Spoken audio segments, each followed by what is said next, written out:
Magandang araw Pilipinas, narito po ang latest Weather Today forecast.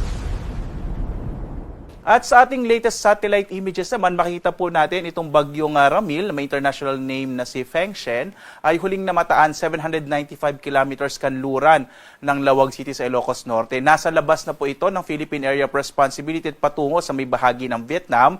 Hindi na ito nakakaapekto sa ating bansa, maging yung trough o maging yung mga kaulapan na dala nito, hindi na rin nakakaapekto sa ating bansa. Sa ngayon, easterlies o yung hangin nagmumula sa karagatang Pasipiko ang magdadala ng mas malaking posibilidad ng mga pag-ulan dito sa may bahagi ng Batanes, gayon din sa may Eastern Visayas at sa may Caraga at Davao Region. Makikita niyo po may mga kaulapan dito sa may area ng Caraga, dulot ng easterlies. Ang malaking bahagi naman ng ating bansa, ang nalalabing bahagi ng ating kapuluan, dito sa Metro Manila, sa may area po ng Luzon, Visayas at sa may kanlurang bahagi ng Mindanao, makararanas naman ng mas maliwalas sa panahon, mas maliit yung posibilidad ng mga tuloy-tuloy na mga pag-ulan, bagamat posible pa rin yung mga isolated rain showers and thunderstorms.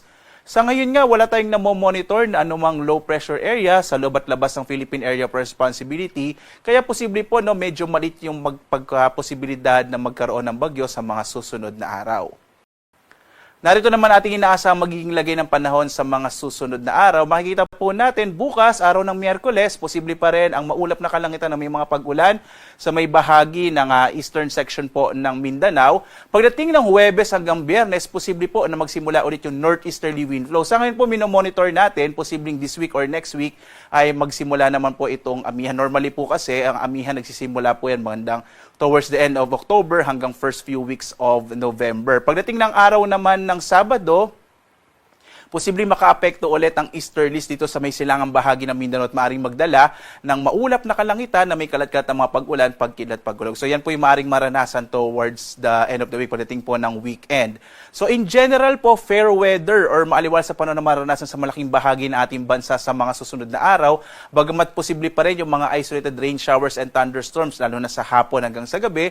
At muli po, posibleng magsimula naman ito ulit yung northeasterly wind flow o yung hangin nagmumula sa hilagang silangan, partikular na dito sa may bahagi ng Northern Luzon. So lagi pong tumutok sa mga update ng Pag-asa para sa nagbabago nating panahon. Lalo't patungo na nga tayo sa panahon naman ng amihan. Sa ngayon po, nasa transition period po tayo.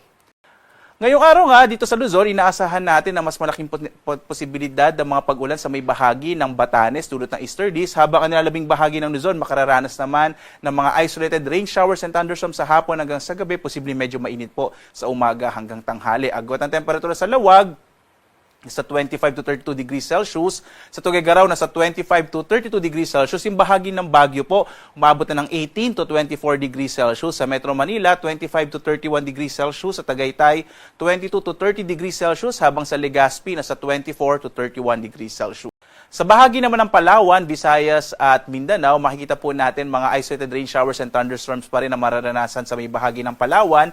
Sa Calayan Islands, 24 to 31 degrees Celsius, habang sa Puerto Princesa, 24 to 31 degrees Celsius ang agwat ng temperatura. Mas malaking posibilidad naman ng mga pag-ulan sa may Eastern Visayas, dulot ng easterlies. Habang ang nilalabing bahagi ng Kabisayan, makararanas naman na mas maliwalas sa panahon na may mga localized thunderstorms sa hapon hanggang sa gabi. Agwat ang temperatura sa Iloilo, 25 to 31 degrees Celsius. Sa Cebu naman, 26 to 32 degrees Celsius. Habang sa Tacloban, 25 to 30 degrees Celsius.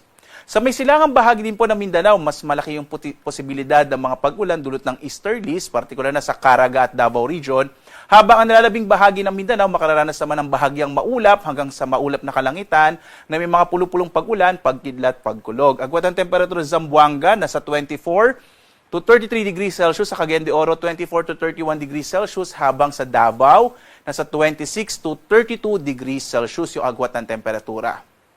Sa lagay naman ng ating karagatan, makikita po natin na moderate to rough or katamtaman hanggang sa maalon na karagatan na mararanasan, partikular na sa may extreme northern Luzon, kaya iba yung pag-iingat po. Bagamat sa ngayon nga, wala tayong nakataas na gale warning sa anumang bahagi ng ating bansa. In general po, banayad hanggang sa katamtaman na magiging pag-alon ng ating karagatan dito sa ating bansa.